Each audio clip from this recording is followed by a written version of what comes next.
Trust की। थोड़े दिन में भारत स्वाभिमान ट्रस्ट की तरफ से हम किसानों को कहेंगे कि आप बिंदास गोबर की खाद डालो, गारंटी हमारी, 1 ग्राम भी उत्पादन कम नहीं होगा।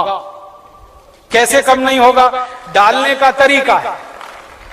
डालने का तरीका क्या है? अभी किसान गोबर कैसे डालते हैं? गोबर डालते हैं, वो घूरा है, घूरा गांव में कचरा डालने का, वहां गोबर इकट्ठा करते हैं। 6 महीने, 8 महीने, साल भर वो सूखता रहता है और सूख सूख के उसकी सारी ताकत निकल जाती है। फिर वो सूखा हुआ गोबर हम डालते हैं, इससे उत्पादन ज्यादा नहीं आता। गोबर को हमेशा गीला डालना चाहिए, ताजा डालना चाहिए। गोबर को अगर पानी में घोल के डालो ना तो वही 3 गुना ज्यादा फायदा करता है। तो किसानों को यह समझाओ कि गोबर को सुखा के खेत में ना डालें, उसको पानी में घोल के डालें। तो कैसे घोलेंगे पानी में? उसका फॉर्मूला लिख लो आप। और जो जो गांव में जाने वाले कार्यकर्ता है, ये सब किसानों को आप बोलो कितना गोबर डालना है, कितना पानी उसमें मिलाना है, कितने बीघे के लिए काम में लाना है उसको। अब आपको मैं एक मोटी सी बात बता देता हूं। 1 एकड़ माने 2.5 बीघा, 5 बीघा नहीं, 2.5 बीघा। तो एकड़ 2.5 बीघे का हिसाब जोड़कर बताता था। एक किसान को एक बार में 1 एकड़ फसल के लिए कितना गोबर डालना पड़ेगा? गीला करके डालेंगे तो 10 किलो गोबर, बस 10 किलो गोबर, 10 किलो गोबर। फिर से सुन लो, 10 किलो, ज्यादा नहीं बोल रहा हूं, 100 किलो नहीं, 10 किलो गोबर 1 एकड़ के लिए डालना। कैसे? लिख लो 10 किलो गोबर। फिर इसमें चाहिए 10 लीटर मूत्र। जिस जानवर का गोबर उसी का मूत्र। गाय का गोबर तो गाय का मूत्र, भैंस का गोबर तो भैंस का मूत्र, बैल का गोबर तो बैल का मूत्र। अब आप बोलोगे गोबर तो इकट्ठा कर लेंगे, मूत्र कैसे इकट्ठा करेंगे? जानवर जो मूत्र देते हैं ना, जहां पे आप जानवरों को रखते हो वहां पे पत्थर वत्थर लगा के एक छोटी सी नाली बना लो और उसमें ढाल लगा दो। जितना भी वो पेशाब करेंगे वो नाली में आ जाएगा। नाली के आगे खड्डा खोद दो, वो सारा उसमें जमा हो जाएगा, फिर वो ले लो। और मैं आपको एक अच्छी बात बताता हूं, जानवरों के मूत्र की कोई एक्सपायरी डेट नहीं है। 1 साल, 2 साल, 3 साल, 5 साल, 10 साल, 20 साल, 50 साल खराब ही नहीं होता। तो चिंता करने की बात ही नहीं है। तो इकट्ठा होता रहेगा, खड्डे में डालते रहो। तो 10 किलो गोबर, 10 लीटर मूत्र, ठीक है। फिर इसमें मिलाना है लगभग 1 किलो गुड़, आधे से 1 किलो गुड़। गुड़ तो आप सब जानते हो। एक तो गुड़ होता है जिसको आप खा लेते हो, एक तो गुड़ ऐसा होता है जिसको जानवर खा लेते हैं, और एक गुड़ ऐसा होता है जिसको कोई नहीं खा सकता। गीला गीला, पुराना पुराना, काला काला, वो गुड़ खेत के बहुत काम का है।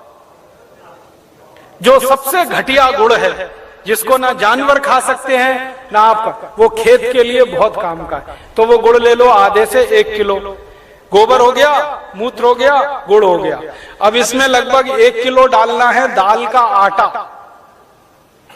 दाल है ना, दाल, अरहर की दाल, मूंग की दाल, उड़द की दाल, चने की दाल, सोयाबीन की दाल, खेसारी की दाल, कोई भी दाल, 1 किलो उसका आटा।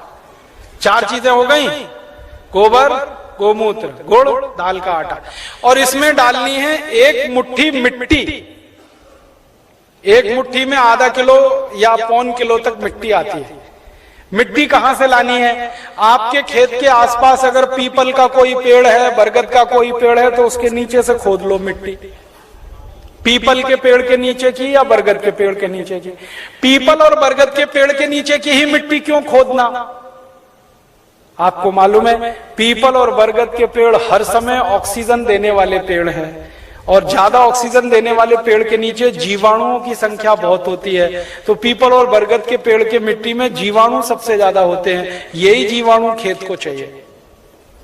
तो मिट्टी ले ली, 5 चीजें हो गई, गोबर 10 किलो, मूत्र 10 लीटर, गुड़ लगभग 1 किलो, दाल का आटा 1 किलो, और मिट्टी लगभग 1 किलो। ये 5 चीजों मिला दो, घोल दो। हाथ से घोल लेना, खराब नहीं होंगे हाथ, नहीं तो डंडे से घोल देना।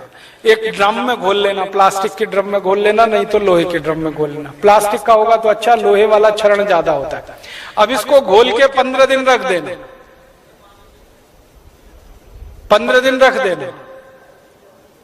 घोलने में तकलीफ आए तो थोड़ा पानी मिला देना, ज्यादा मत मिलाना, थोड़ा ही मिलाना। घोल के 15 दिन रख देना। 15 दिन के बाद ये खाद तैयार हो जाएगा। इस खाद में क्या होगा, करोड़ों करोड़ों सूक्ष्म जीवाणु पैदा हो जाएंगे। वो जो मिट्टी डाली ना, मिट्टी के जीवाणु अगर 1 लाख हैं तो 15 दिन में वो 100 करोड़ से ज्यादा हो जाएंगे। ढक के रख लो तो अच्छा है। छांव में रखना सबसे अच्छा, धूप में बिल्कुल मत रखना। पेड़ के नीचे की छांव में रखना, नहीं तो कोई ऐसी जगह रखना जहां सूर्य का प्रकाश ना आता हो, और इस पे कपड़ा बांध दो, ढक्कन लगा दो, जैसे है ढक लो। अब ये 15 दिन में तैयार हो गया। इसमें करोड़ों जीवाणु तैयार हो गए। अब ये जीवाणु घोल, इसको जीवाणु घोल कहते हैं, इसको खेत में डालना है। डालने से पहले इसमें पानी मिलाना है। और पानी कितना मिलाना है, जितना गोबर था उसका 10 गुना पानी, 10 गुना कम से कम। 100 लीटर पानी, 10 किलो गोबर तो 100 लीटर पानी, और ज्यादा से ज्यादा पानी मिला सकते हैं तो 200 लीटर। तो 100 से 200 लीटर पानी मिला लिया। अब ये पूरा परफेक्ट घोल हो गया। इसको 1 एकड़ के खेत में छिड़कना है। जैसे पानी छिड़कते हैं ना मिट्टी दबाने के लिए, ऐसे ही छिड़कना है बस। आप इसको छिड़क देंगे तो ये करोड़ों जीवाणु मिट्टी में पहुंच जाएंगे। तो मिट्टी में जीवाणुओं की संख्या बढ़ती जाएगी, और मिट्टी में सारा खेल खेलने का काम जीवाणु करते हैं। आपको मालूम है जीवाणु क्या करते हैं? जीवाणु सारा काम करते हैं। पौधे की जड़ को नाइट्रोजन की जरूरत है तो ये जीवाणु उपलब्ध कराते हैं। पौधे की जड़ को कैल्शियम चाहिए तो ये जीवाणु उपलब्ध कराते हैं। पौधे की जड़ को आयरन चाहिए तो ये जीवाणु, माने पौधे को बड़ा होने के लिए जितने भी सूक्ष्म पोषक तत्व चाहिए और फिर वो हमारे शरीर में वास्तव में चाहिए, वो सब इन जीवाणुओं की करामात से ही मिलता है। तो पौधे की जड़ को भरपूर सूक्ष्म पोषक तत्व मिलने लगेंगे, पौधे की बढ़त बहुत तेज होगी, और जिस पौधे की बढ़त अच्छी होगी उसका फल अच्छा होगा, जिसका फल अच्छा होगा उसका उत्पादन अच्छा होगा। अब इसमें समय लिख लो, कितनी बार डालना, कब डालना। सबसे अच्छा तरीका यह होता है कि खेत को जब जोतने की तैयारी करें ना, जोतें, बीज डालने से पहले खेत जुताई होती है ना, खेत जुताई करते ही 1 दिन डाल दो। आज जुताई किया, कल डाल दो, जुताई करके डाल दो। ये पहली बार, ठीक है।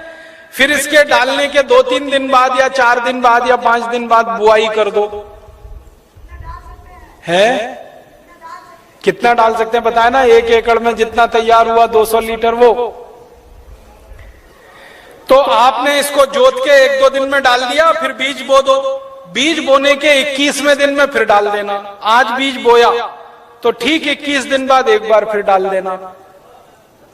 क्या होता है ना, बीज में से अंकुरण होता है, और अंकुरण होने के 21वें दिन तक वो मिट्टी की ताकत से बढ़ता है। फिर 21 दिन के बाद वो सूर्य की ताकत से बढ़ना शुरू हो जाता है, फोटोसिंथेसिस जिसको कहते हैं, प्रकाश संश्लेषण की क्रिया।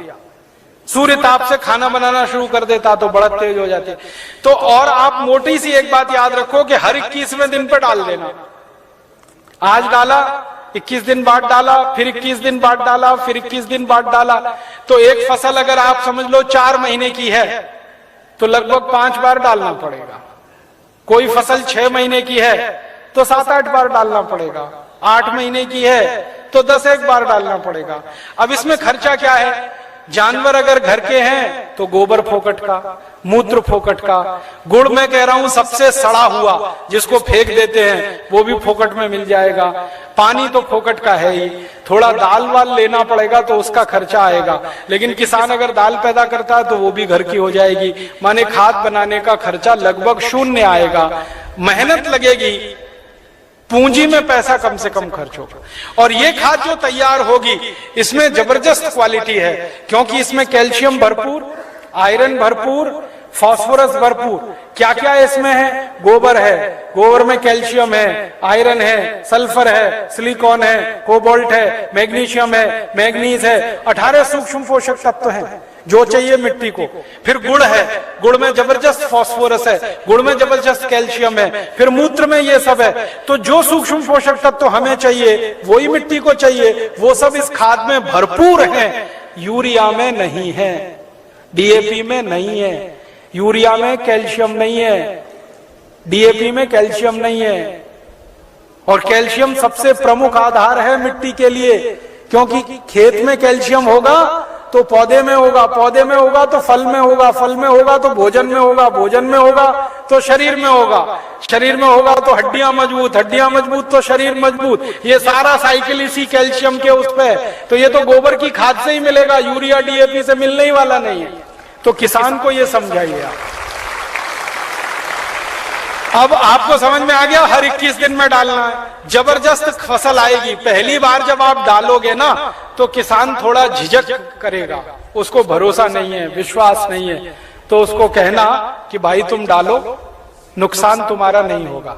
मैंने बहुत किसानों का हिसाब निकाला है, खराब से खराब खेत में जब गोबर का खाद डालते हैं ना तो गेहूं का उत्पादन पहले साल की तुलना में थोड़ा ही कम आता है, लेकिन उत्पादन जितना कम आता है उससे ज्यादा खर्चा बच जाता है, तो वो बराबर मामला बैठता है। हम यूरिया डीएपी में खर्चा करते हैं हजारों रुपए का, तब उत्पादन लेते हैं। यहाँ खर्चा ही नहीं है, थोड़ा उत्पादन कम भी हुआ तो फायदा ही है, नुकसान कुछ नहीं, इसलिए किसी किसान का नुकसान नहीं। और 2-3 साल लगातार आपने डाल दिया तो उत्पादन बढ़ना शुरू हो जाता है, लगातार बढ़ता है। और 10-12 साल में तो कई खेत ऐसे हैं जहां उत्पादन सीधे डबल हो जाता है, 100% की बढ़ोतरी हो जाती है। नहीं, छानने की जरूरत नहीं है, ऐसे ही डालो। उसमें जितना कचरा है सब खेत में जाने दो, क्योंकि कचरे में जीवाणुओं की संख्या और तेजी से बढ़ेगी, छानने की जरूरत नहीं है।